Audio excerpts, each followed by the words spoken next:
Yo, what is going on, everybody? Welcome to another episode of Talking Movies. I'm your boy Sean, aka Puff Comics 83, and I'm joined by my co-host here, as always, Varangian Vigilante. How's it going? Hey. Very well. Looking forward to this day. And I'm so happy we're going to talk the movie.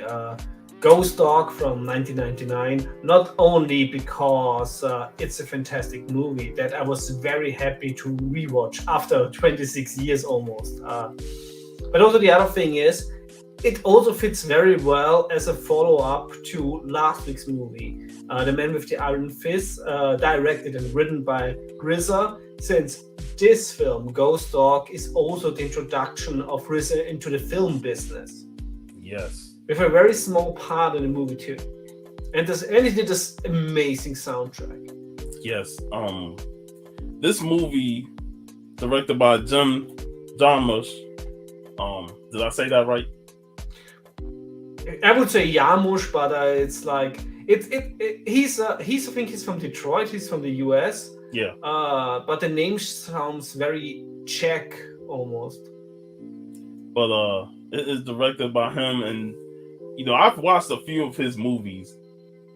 Dead Man, we mentioned that before. Yeah. And he also did Coffee and Cigarettes, which RZA also makes an appearance in that with the Jizza. Yeah. And probably the most boring vampire movie in history, Only Lovers Left Alive. Oh, man. I want to have that time back, please. But yeah, very talented director otherwise. But this is the film that, in my opinion, stands out the most out of all his films. Because, like you said backstage, it feels like a timepiece set within modern times, but also it could be like in ancient times. Yeah. Like you could tell the story in any time period, but yet the focus of the core of the story still remains the same. Because Forrest Whitaker just completely nailed it as Ghost Dog. Absolutely. And the whole theme of samurai, like, don't go into this movie if you never watched it thinking that it's going to be like a samurai fest battle. It's not about that. It's all about honor. It's all about trusting, and it's about nature. And it's also about philosophies when it comes to books, knowledge, what you gain from that knowledge, and how you treat nature as a whole, which is the samurai code. And I also think it's about like the change of a period. So as we see that the way the mob is portrayed totally fits the time when the movie came out, like in the late 90s, just before the millennium, when we can see like all the mobsters like are old, there are no young guys left, and they really are past their prime. But you know how it is, they try and stay in power just to maintain that, but they can't even pay their bills to stay in the place that Exactly. That was such a fantastic scene, and it's not like they also didn't retaliate against the landlord or anything. And they can only see like that some people still like have old money, living in the villa, etc. But you can really see that the whole system is like a rotting corpse that is just waiting to put out of the misery. As we also see later with, but we're going to talk about it later, when, like before the third act starts of the movie, with the character of the mob boss, Ray Vargo, played by the fantastic, sadly late Henry Silva, who passed away last year. We already talked about Henry Silva when we Escape from the Bronx. when we talked about that movie. Fantastic actor, did a lot of work in dramas, thrillers, but also in a lot of fantastic B movies. So it's a truly actor to my heart. He had a rich life. I think he died almost mid-90s, but still sad that he's gone. But I think this is one of his most fantastic parts that he did in the 90s. Yeah, and the fact that he only had like maybe a half hour screen time, but whenever he was on screen, his presence was strong. Yeah. We one of my favorite scenes, we'll get to it, but with the round table, all three talking to Louis about what happened. We'll definitely talk about that. But Yeah. the premise of the film is that Ghost Dog is a hitman for hire for Louis. Him and Louis has a tight relationship. They don't see each other as much, but something happened in the past. Louis helped out Ghost Dog, and ever since then he's been loyal to Louis in terms of being his retainer, helping him out on certain jobs. Yeah. And a job goes awry when Louis sends out Ghost Dog. And by the way, Ghost Dog is old fashioned. He communicates via pigeons. Yeah, carrier pigeon. And carrier pigeons, and he's like, he sends you message to a bird. But a hit goes wrong. The mission is completed. He kills a mob boss who's a made man, but that made man is sleeping with Vargos's daughter. And while they was said that the Vargos daughter was on the bus, she got off the bus, went to him, and when Ghost Dog went to kill him, she was there and she witnessed it. So now the mob is like, well, we gotta erase him because he's gonna blame us for all this since he knows that this was a hit. And they go after Ghost Dog, but that ended up being the worst thing they did. Yeah, that's the interesting thing because of course they Jacob, they set out the hit for him. However, he was still a made man. And so basically, even though they wanted to have him gone, they still have to retaliate against the killer, even though they hired the killer, which is, of course, to don't lose any street cred. I like how, they set him up to get killed, but then when all the things go wrong, like, Frank was one of us, we have to avenge his death. Exactly.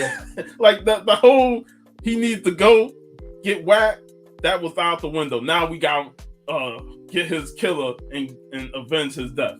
Yeah, this is also the sign of society past their prime, when they are basically holding such values higher than any sort of realpolitik.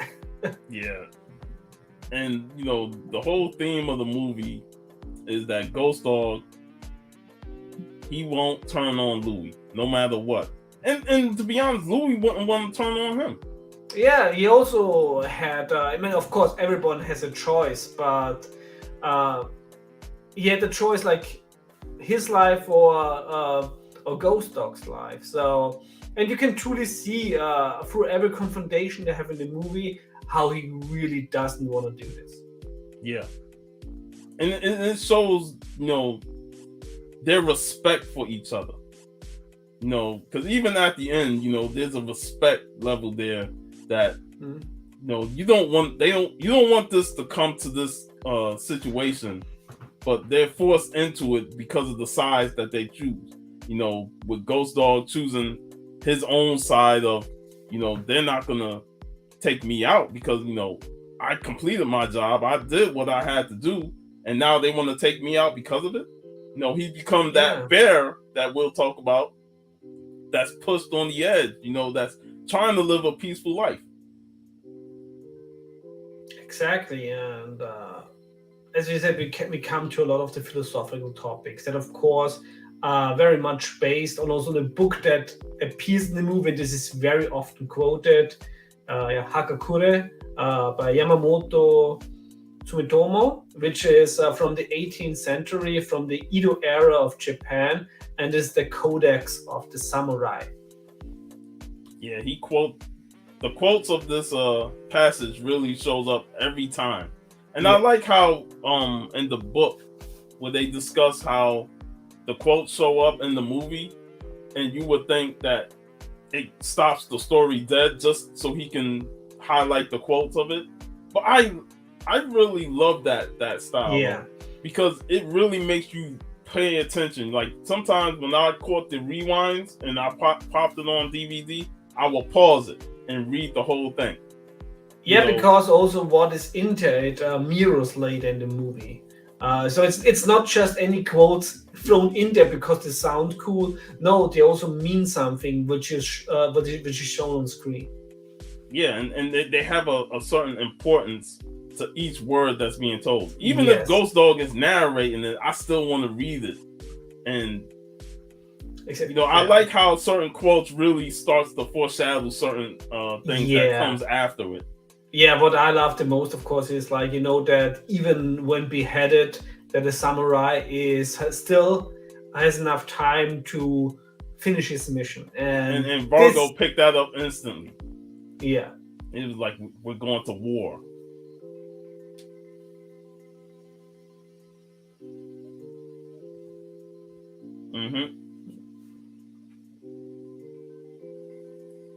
But the thing I like about the quotes is how Ghost Dog identifies with them. That is pretty much his identification throughout the whole movie, and every time he reads a quote, he actually takes action on certain quotes. Like the part where he gets Sunny and the quote talks about the rain, and that's when you see start the rain on it, and he completes that mission. It was a funny mission, but like this movie is really underrated in terms of it's a serious film, but it does have little comedic parts in it that make you laugh out loud. Like but it's not silly comedic. It's more like it shows more. I think it was like the patheticness of the mob. Like when Gray Farmer, who was in Dead Man, appeared in this film, and Native American, he was awesome in that film, and here he has a small role, but they're on the lookout for Ghost Dog because they know that he communicates through pigeon carriers, so they go up on each rooftop to check pigeon coops. He's there. And one of the mob guys, because he's so anxious to shoot somebody, he shoots one of the pigeons, and nobody's like, stupid fucking white man. Yeah, like the Native Americans get a pass on that. But then the poor brother, the next time they see somebody on the roof, he gets no pass. Yeah, it's I think this is also what the movie shows very well, is that the view like of these old school mafiosi, and which on the one hand in America is okay, they don't try to kill innocent bystanders naturally because they don't want this sort of publicity, but of course in their mind still it's basically when you're when you black, they don't see you as somebody they couldn't kill and get away with. It's like well, let's just be sure. And and because he's black and Ghost Dog is black, they like any black person we see, we're taken out. And it sucks. It sucks. But it's a part of the movie, and that, like you said, that's how the old school mafioso guys thought. They wasn't thinking like that with nobody.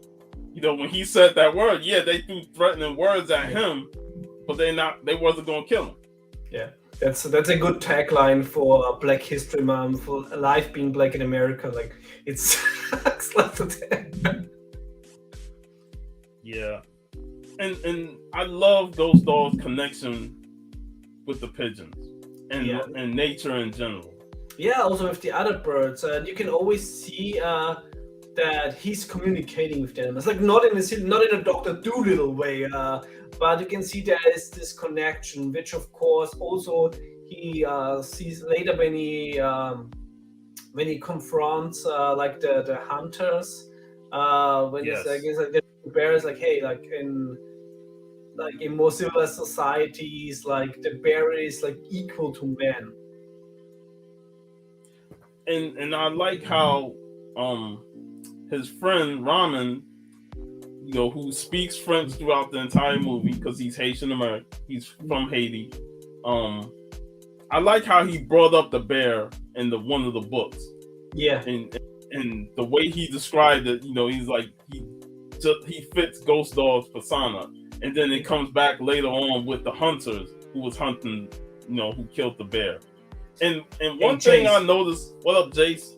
One thing I noticed is how when the hunters are standing over the bear, how the bear is laid out is exactly how Ghost Dog went out at the end. Yeah. If you put those pictures together, that's exactly how they both went out.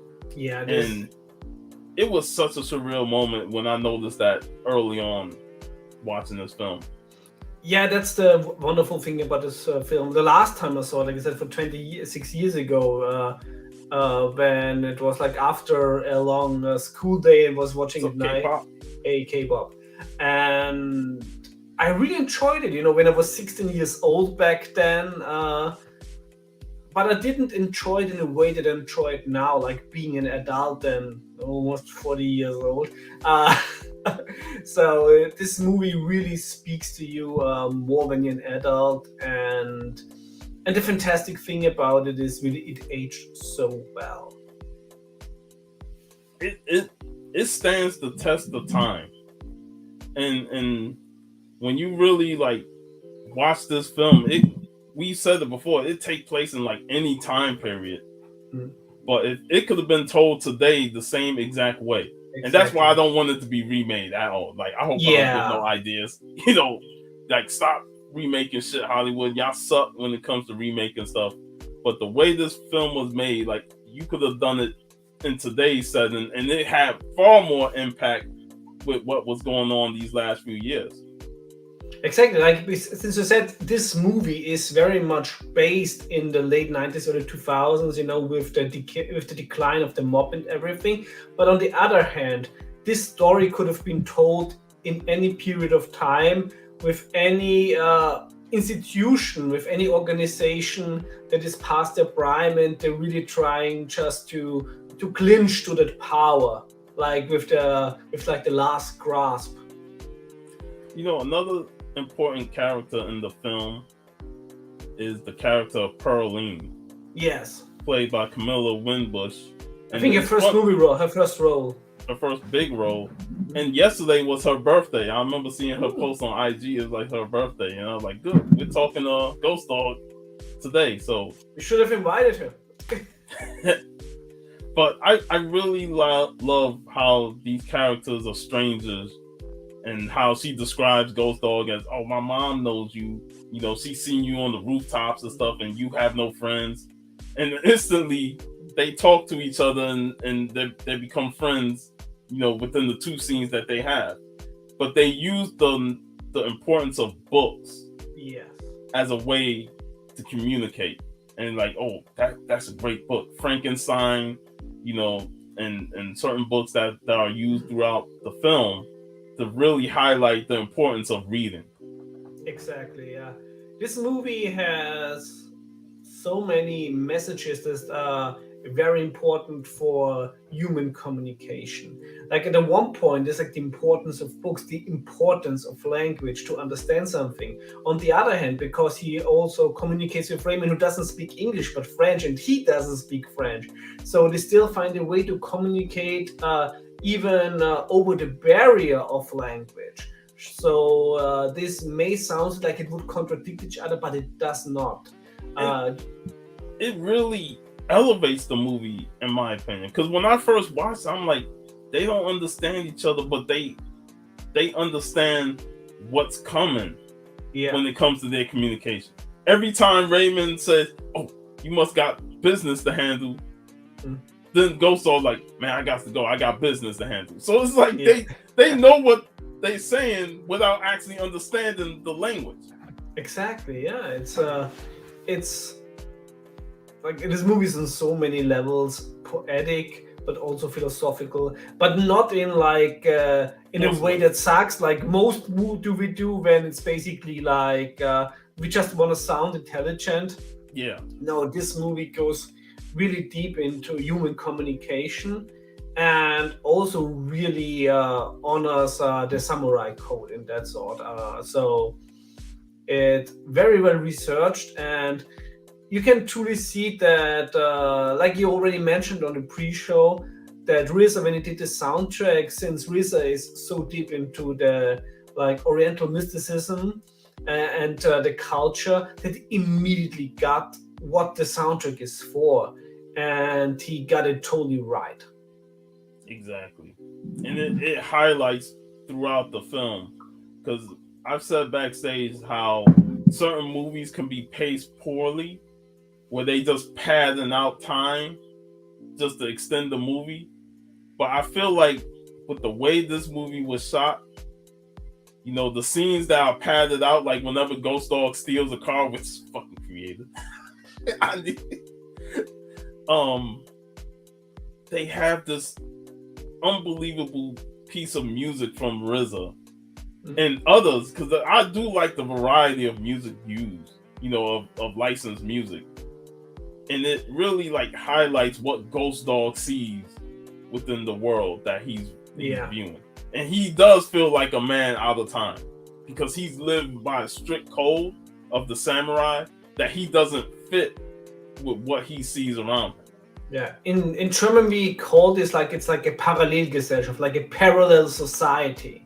So he lives like in his own world that is parallel to the modern society, and also like it's because when he goes in the car and he puts the music on, it's really like we see the world outside through like through his eyes.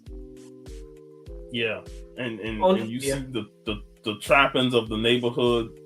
Like I love how he just randomly steals a guy's suit, when he's walking with his girl, because it definitely looks his size that he can utilize. But again, I said this backstage, and there's a certain level of respect Ghost Dog have within the neighborhood that he traverses.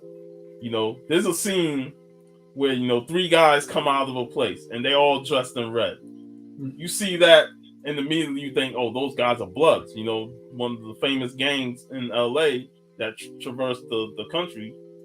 And you're like, those gang members. But then when Ghost Dog walked by, they instantly give him respect, like Ghost Dog, and give him the head salute and stuff like that. So it's like Ghost Dog is this mystical character that has respect in the neighborhood. And I know Jason's gonna like this, but it makes me think of Omar from The Wire, and how Omar was feared in the neighborhood, but also respected. Whenever he walked through the neighborhood, the kids was like, "Oh, Omar coming," and they running because there's this fear of this character. Even if he does nothing, they don't want to be around anything that happens when he's there. And it builds this legend of a character that, even when he dies, he's legendary and he's respected. And that's the same with Ghost Dog. But the difference is that he's respected more than feared. People know his reputation. That's why they rather respect him than fear him. Yeah, he's like an institution. He's like part of the part of that part of the city. And what I also really like, back when I saw it the first time, and you have that scene where you see RZA coming in the camouflage outfit, and they greet each other since RZA's also samurai. Since he's like I think he's like credited as the samurai in camouflage. Back in the day, I had no idea where RZA is. I was 16, and but seeing this scene is like, oh, this must be somebody important. And even though he was not in the movie, but you immediately saw, okay, like he's a samurai. He's part of it. Like he has the same respect there, and it's really like the two equals meet each other. Yeah, it's like they're like samurais on different sides of the spectrum, and then they meet, show that respect, and then they keep it moving. Like I said, I remember seeing somebody comments like, man, just imagine if Jim could have gave us a little bit more of Ghost Dog, flesh out his character a bit. I like the mysteriousness of his character. I think what he nailed in this film is perfect, but it just gives you that little taste of, man, you want to see more of that samurai code and how he utilizes it, in his continued relationship with Lewis and the hits that he made. Would be interesting if there is also a novel to the movie. I found out there's a comic book. I had no idea. Somebody mentioned it in my recent post about Ghost Dog. He asked somebody if they had the comic book. I looked that up, and yeah, the comic book exists. Who was the publisher? Huh? Who published it? It's an unknown publisher, but I think it was just a one and done comic. I looked it up on eBay. It's one going for like $15. Free ship. But yeah, there's definitely a lot to unpack in this film. One thing about the mob guys is how loyal they are to their franchise, in terms of, we whacked Frank, but because he's a made guy, we want to make it seem like we had nothing to do with it, and if we can just get revenge for it, then they won't look at us with a side eye. So we've seen that throughout other movies, Yeah, but it's all interesting at this point is because they really don't want to lose any streak, or they don't want to lose respect. But at that point, it's already like there are a bunch of old men, and it's like, whom would they lose face to? Like, whom? and I just love Sonny in this film, portrayed by the great who passed away a few years after this film was made, by Cliff Gorman. I really felt like he nailed the character. Yeah. As like an old boss who still got moxie to him. Yeah. It's also interesting, since we already mentioned that, you see the scenes when Ghost Dog is driving, he sees the world from the outside. We also have like a different view when Ghost Dog is on the street, and then the mafia drives by looking for him, not knowing who he is. And you see how Sonny looks out of the car window, and like they have this moment, like locking eyes. So that was the only scene that they seen each other in, and yet it's such a powerful scene because of how it's shot. Yeah, because when he whacked him later, it's like he didn't see him. And but yeah, the whole sit down with Lewis about the situation is one of my favorite scenes because of how they react to Ghost Dog and how he is. Like he communicates through a bird. Like what type of bird? And the other old guy, he's even more hilarious with how he responds. Yeah, he's just credited as the old consigliere, and he's played by Gino Raffini. I couldn't find anything about this actor on it. I think he passed away in 2018. Goodfellas. Yeah, good. He was, but there's no personal information about this guy online. I think I read like an eulogy from a newspaper in New York that somebody with the name passed away in 2018, so could have been him. But yeah, very interesting, and you see online like a lot of comparisons to his character with Junior Soprano. Yeah, like from the look and everything. I also absolutely love, since this is also such a great portrayal of how past their prime the mob was, is the way he died. He just got a heart attack.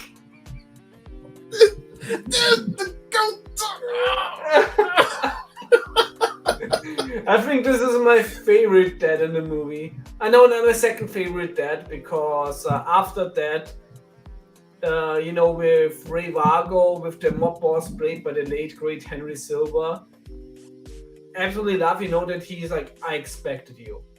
And Ghost Dog was like, boom, boom, boom. And he gave him the time enough, to put on like his coat, to just just go out in style. But at this point, what I love about this scene, since we already mentioned so often that, with the mob being so old and past their prime, is it almost felt like he welcomed death. He Like he did. was waiting for this moment that, I can now go out, uh, like not in jail, like not in my bed, but going out like a gangster. And for it to be a honorable death, Yeah, like he expected it. Somebody who's skilled and knows what he's doing, and the fact that yeah, he, blew through the mansion, just taking out mob guys, is like, well, this is my time, and you know, it's poetic how he went out, yeah, considering, you would think as a viewer that there's going to be some form of communication, some monologuing from him yeah, about, but nah, they just said Ghost Dog kills him yeah, instantly. After he said the words, "I expected you," button up yeah, his shirt, and then Ghost Dog killed him. It's yeah. so out of left field, but at the same time, the more you watch it, the more you understand it. Because too many movies Exactly. try and go with Hmm. the monologue and all that stuff. When I'm Yeah, like, you're there to kill him, so stop hesitating. exactly. And when you watch a movie as a kid, it's like, oh, why he doesn't fight for his death, for his life, etc. But then you really get it's like, it's like there was nothing left. The only thing he was basically doing was spending the money he has accumulated over the decades, and then watching old cartoons with his daughter. The cartoon thing was Yeah. very interesting because I remember for the longest I was like, I don't understand the connotation of the cartoons. All they watched was old school cartoons, and it's mostly violence. Like all the cartoons depict violence. Yeah. Until I read the book and I read them talking about, because he loved cartoons. Like that's where he grew up. And when you think about it, there's always the joke that adults make about cartoons. Like once you become an adult, like, oh, you still watch cartoons? There's always that instance where adults kind of criticize other adults for still watching cartoons. But the more years go by, we still have a tie to those Looney Tunes, the Woody Woodpeckers, and stuff like that you don't mind watching them as adults. So that's almost as if to say, yeah, screw that criticism. No matter how old you are, you can still watch these cartoons. But the wasn't it cartoons also shows the side of violence. Yeah. But wasn't it also a woodpecker that flew on the sniper rifle? Yes, right when they were watching Woody Woodpecker. Yeah. I was like, and then before Sonny's death, you see the cartoon that his bodyguard was watching. The cartoon showed getting shot through the pipes. Yeah. So it's like, yeah, the cartoons actually foreshadow a lot of things within the movie. What's up? Hey, Takui. Yes, it's a classic movie. It's like Absolutely. It's a movie that you can interpret for many decades and learn something new from it. And that when we were talking about the cartoons, I was like, I learned something new every time I watched this film about the cartoon scenes because they actually have a meaning and a purpose. And it's really a movie that really rewards you from watching it over and over again and looking also really in the details of it. Which it gives you plenty of time because the pacing is just so perfectly done. It's not too fast. It's not too slow. I mean, some people might think it's too slow, but then just to say, grow up a little bit and then watch it again, and you will see it's not too slow. I love the pacing of the film because it keeps you hooked, and that it's a credit to the directing, it's a credit to the cinematography, and it's a credit to RZA's score that keeps you enthralled into the scenes, because even the slow scenes has that music that you just sit back and vibe to, and you see what Ghost Dog sees. Like I said, this is something that Jarmusch did not always nail with his movies. Like I already mentioned, Only Lovers Left Alive.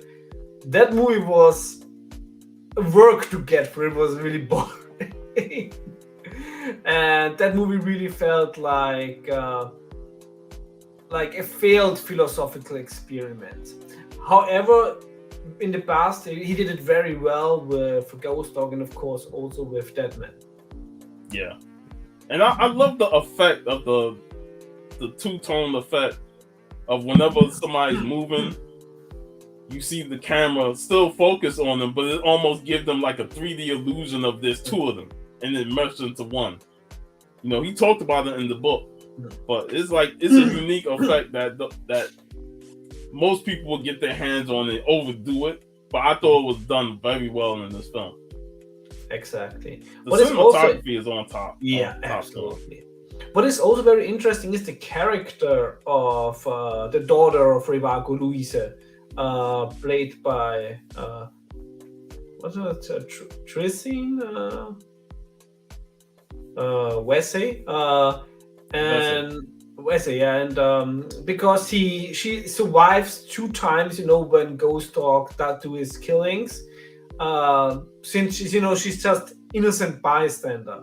But later on, of course, she becomes at the end the boss of what is left of the mob, and leaving Louis one of the few survivors. Basically, it's like he's always like a lackey, like he never moved up. Despite his age, I think he's still like a soldier.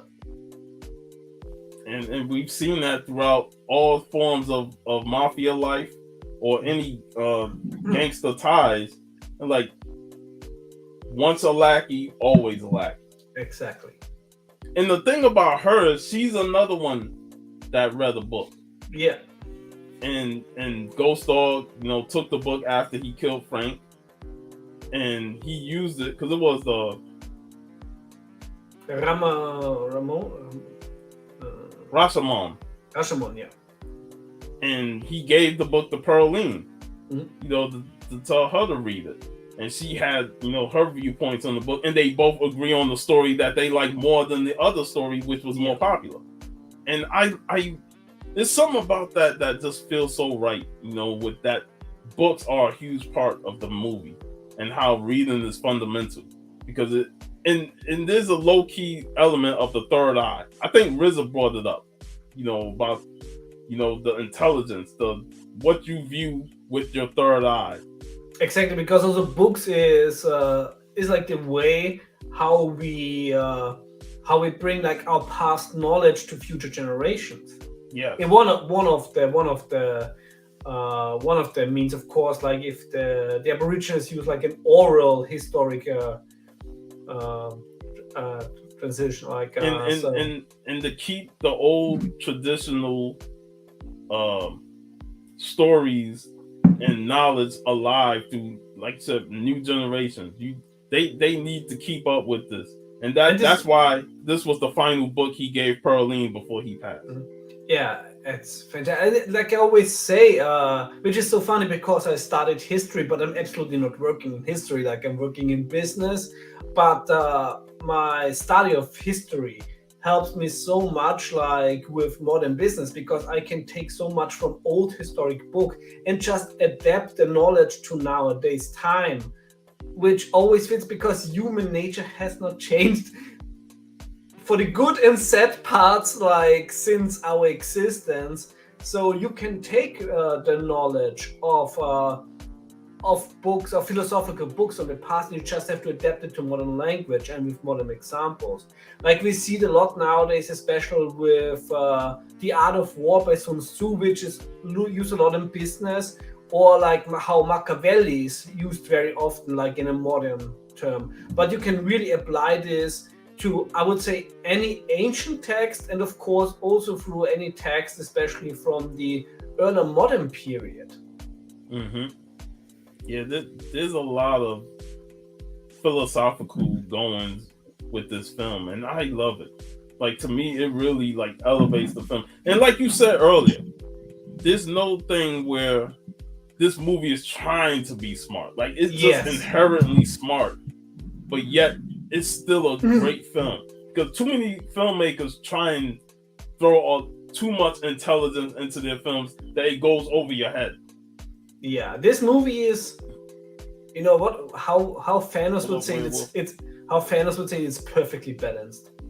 Yes, the balance in the movie is very well done, and like I said, it goes back to how the pacing of it.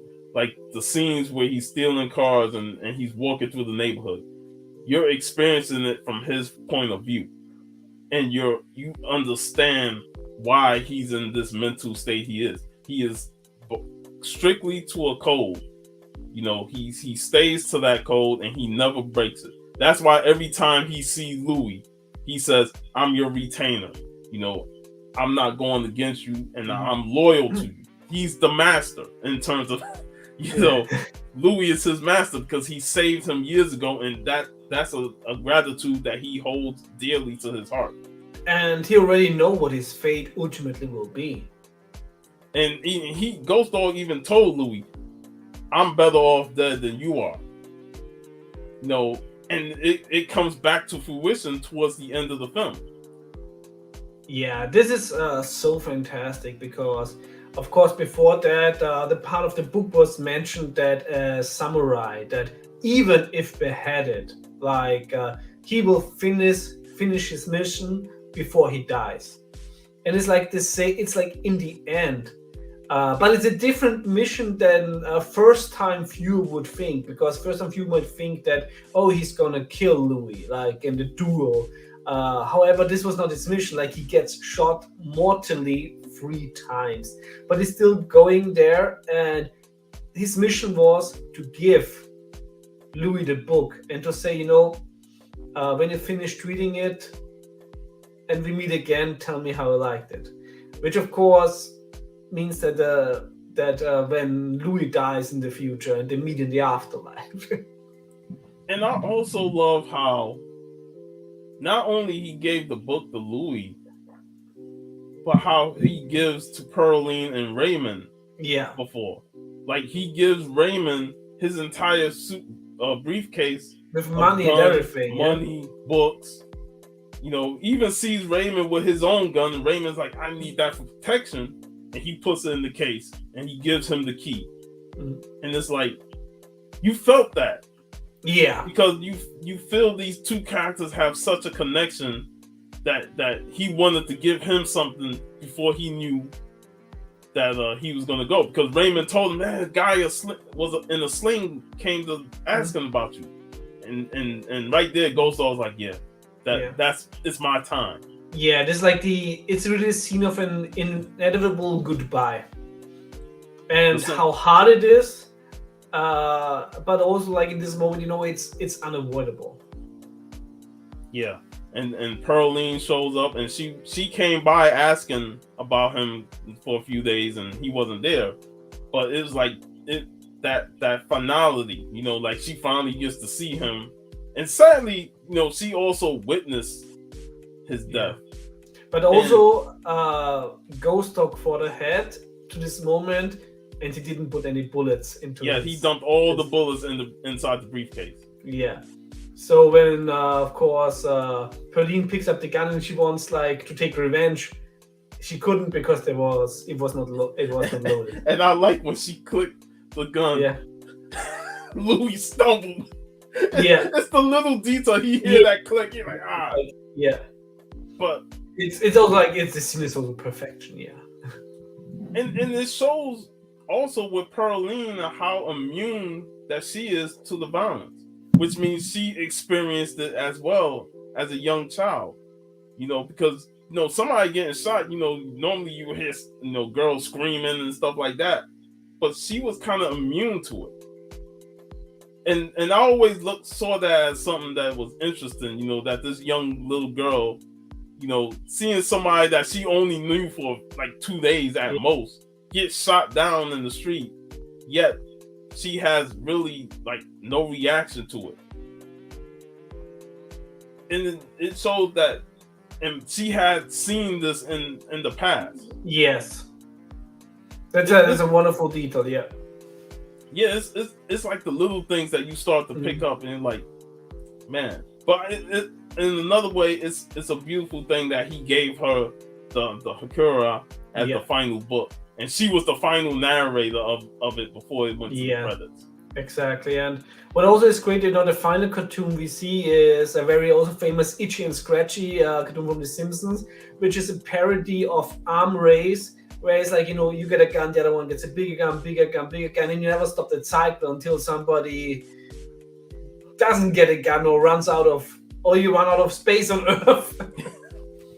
Yeah, but the movie is just so well shot, so well done that by the end, Yo, Biggie.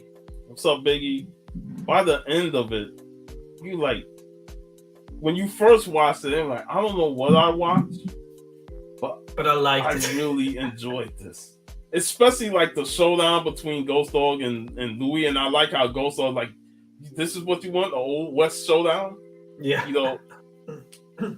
It was so well done. It's one of those movies that I can watch anytime, multiple times in a day. I watched it twice yesterday because I was like, man, this movie's so good. I gotta watch it again. Yeah, I haven't watched it for way too long, but I can promise you it won't be 26 years for me to rewatch it again. I really think this is something maybe one should really watch at least once a year, and also also watch it like in different moods, and you see how this movie will feel to you at that moment of time, and if your mood also helps you to see certain things in the movie that you have not noticed before, because there are so many in it. It's so layered throughout the film, and you just get the grasp of what Ghost Dog is summarizing through his mind. The whole thing with the hunters. What's up, Lady Fantastic?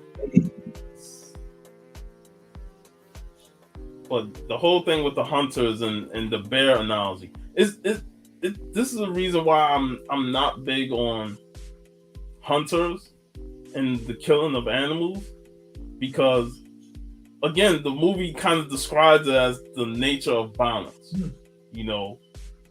Animals are a huge part of the land just as we are, and for a bear to get unnecessarily killed for the sport of killing a bear and hanging it on your wall, is like that bear has a life of his own. And the fact that they use a racial connotation of it's a black bear and they're talking to a black man about this black bear is like, yeah, like I definitely felt the tension throughout that scene. Yeah. But I hate when I see people hold up like the sand cranes and all that stuff as a hunting life, and it's like they're part of life just as we are. They're traversing the broads of Earth, just when we travel.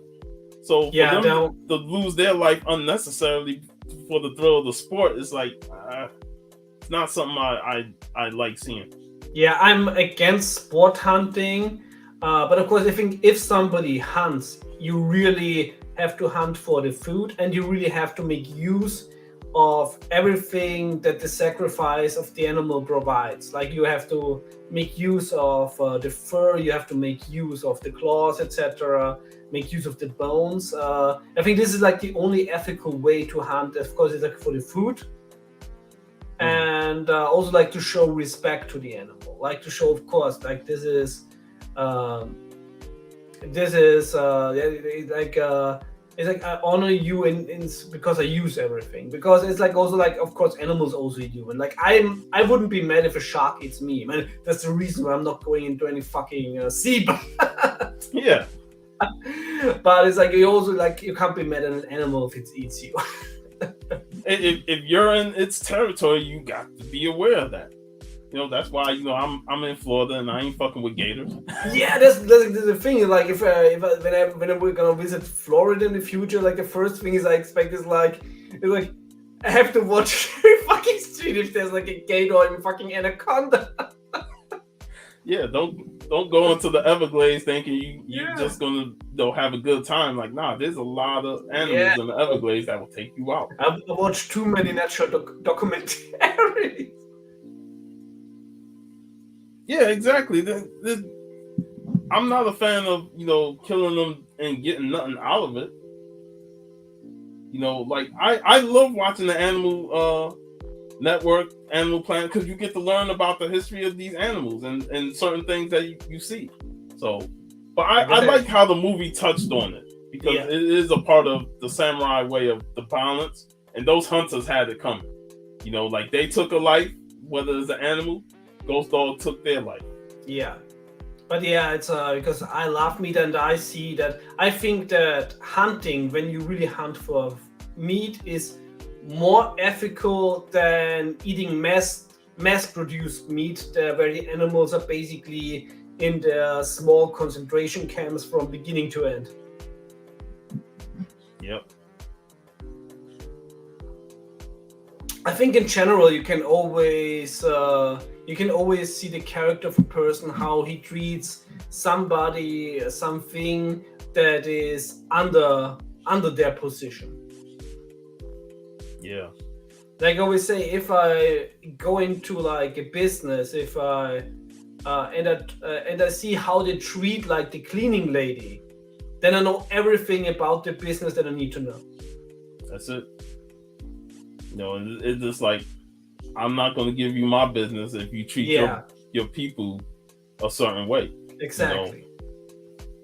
And Ghost Dog really like highlight. I like the one little scene where he's watching somebody with their groceries being targeted by somebody who's looking to rob him, and instantly that person with the groceries knew kung fu and whooped his ass, had him running.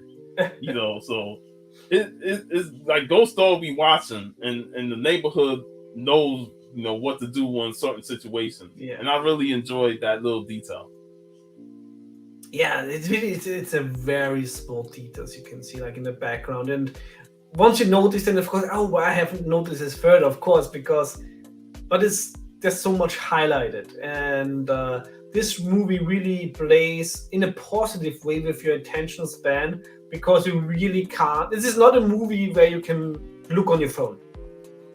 And another joke I like is with Sonny, at the table, and the whole nicknames, like Ghost Dog, like Ghost Dog, like and Sonny talking about, it's like these rappers, Snoop Doggy Dog, Ice Cube, Flavor. And the great thing is like when Ray Fargo, the mob boss, he says like it's like an Indian name, because Indians have a name like this, which is so funny, because then he mentioned like the hawk, and this was his character in a movie he did in the past. When he played a Native American. And it's such a funny scene. And then the other old guy, niggas, Indians, what, they all the same. and then Sonny said, give me, he called his man and said, give me Sammy the Snake, Big Archie. And stuff. And like, so it don't matter how different we are in our skin tone. We all have nicknames, we all have the same identifications of how we like utilize ourselves. So like nicknames are throughout every generation.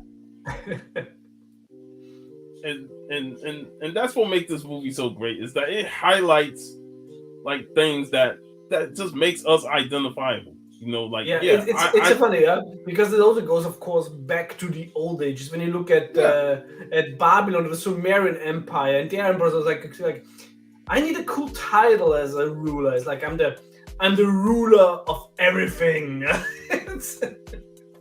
Like look at the names Conan had: Conan the Barbarian, Conan the Destroyer, Conan the Sumerian, Amra the Lion. Like you always have to have like a cool ass sub name to go with your name. Conan had more fucking names than Gandalf.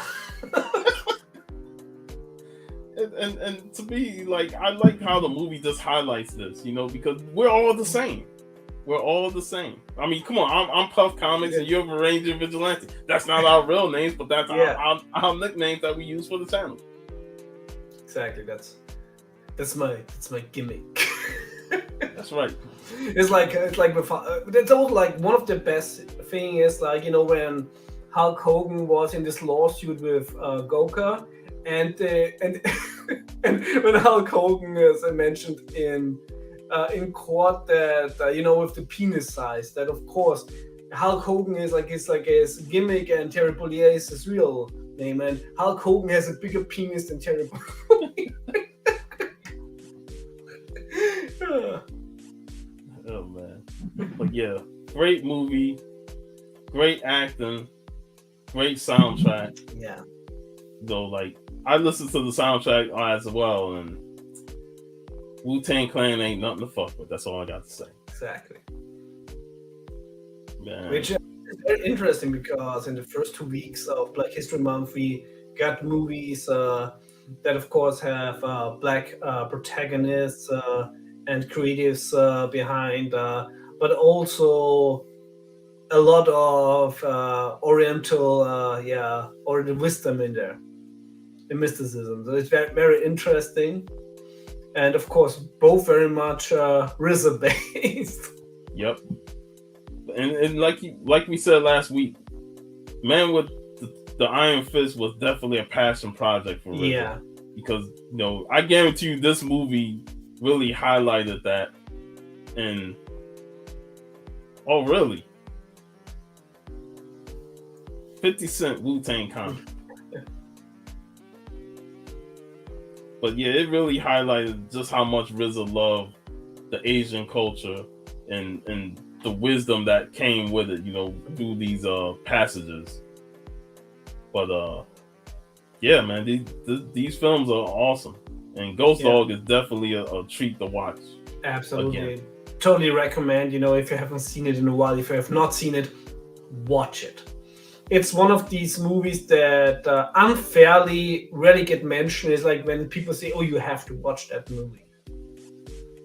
And I tell people it's not a easy movie to explain, because when people see the name Samurai, they think it's going to be an action movie. Like, no, it's not an action movie. Yeah, this movie is also because the title, Ghost Dog, the Way of the Samurai.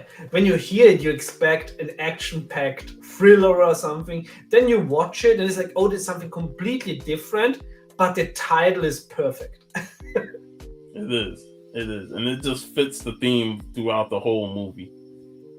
So definitely check out Ghost Dog, Way of the Samurai. Epic film. Awesome masterpiece of a film, and I recommend it. Do we have anything planned for next week? Do you want to do the movie that I mentioned last week, The Spook Who Sat by the Door? We can do that. I have to see if I can find it here. Well, I know it's on YouTube. Okay. Yeah, there's like 3 or 4 people that got the video on YouTube. Yeah. But that's another movie that's going to be very interesting, especially set in the early 70s, coming after the civil rights involvement. Yeah, of course. Yeah, we can watch this. It's because the premise that you told me is very interesting, and of course, then in 2 weeks we're gonna go Dolomite. That's right. With Al. Dusty Brick Brown will be joining us for the Dolomite to close out the month. Yeah. So that's it for today. This is your boy Sean. Wait a moment, have you anything planned for this? Is there a comic call? This should be a comic call crew this week. I think Black Comic Lords might be our guest. And get this, we'll definitely talk some blaxploitation because they're fans of blaxploitation. So we're gonna talk some blaxploitation. But who isn't? It's like a fantastic movie genre. Exactly. So yeah. And then also on my channel, I uploaded 3 o'clock earlier. So the Frazetta Art Museum Gallery, that posted a bit earlier. So definitely check that out before the day ends. But whenever you want to check it out, fantastic video. Yes, it was a great time hanging with Jeff and them and meeting Sarah and her mom again. That was such a fun trip. Yeah. Fun trip. I even liked getting the video of going across the bridge and the scenery. I was like, that was so wonderful. And even I was there virtually. Right. You was there. I made sure I put it in the video. That's why you saw me take the picture of you on virtual reality live stream. Like VVV, Virtual Varangian Vigilante. So make sure y'all check that out and also sub to the Comic Call crew. Check us out there. I'm trying to get the broadcast both on the crew channel and my channel to get more views. So we're figuring that out as we go. But would be really good to have like this feature that Instagram has, where two profiles can post like the same content. So, but that's what I did with the Byron when he met Bob Layton. I made sure I got him as a collaborator. Yeah. So, but who knows what YouTube does? But yeah, that's the plans for this weekend. For next week, with me and you, the spook who sat by the door, and hopefully next weekend I'll also have some video because it'll be Jason's birthday next weekend. Oh, nice! So we got some plans for him. He's also getting Pearl Harbored with an AOK. Oh yeah. So with that in mind, me and VV wish y'all a safe, savage, happy weekend. Very savage. Have a great time, guys. Later, y'all.